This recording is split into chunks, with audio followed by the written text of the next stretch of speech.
Des centaines d'années dans le futur, Adam et Jake voyagent vers une planète nommée Antares. Une colonie humaine y aurait été fondée il y a 900 ans, mais elle n'a jamais repris contact avec la Terre. Aujourd'hui, elle représente le dernier espoir de l'humanité. Les communications ne donnent que de la statique, alors le duo décide d'atterrir pour enquêter. À l'approche d'Antares, le vaisseau commence à dériver, attiré par une étrange gravité.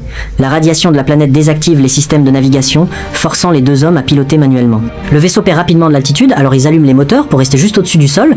Tout va bien pendant quelques kilomètres, mais bientôt ils heurtent des formations rocheuses, et lorsqu'ils tentent d'atterrir, le vaisseau s'écrase. Par chance, les deux survivent, bien que Jake ait l'épaule grièvement blessée. Le vaisseau est complètement détruit, impossible de repartir. Adam aide Jake à sortir, et ils découvrent qu'ils sont perdus dans un désert aride, sous un ciel à 2 lunes. Grâce au kit d'urgence, Adam injecte un calmant à Jake et extrait un éclat de métal de sa blessure. Jake montre un chien non loin, mais Adam ne le voit pas, il pense que c'est l'effet des médicaments. Alors qu'il tente de soulager la douleur de Jake, un cri soudain retentit. Adam part voir d'où il vient. Après avoir marché un moment, il tombe sur un jeune garçon sale nommé Will, armé d'un couteau, accompagné d'un chien. Will dit fuir des tigres, mais s'enfuit quand Adam tente de l'aider.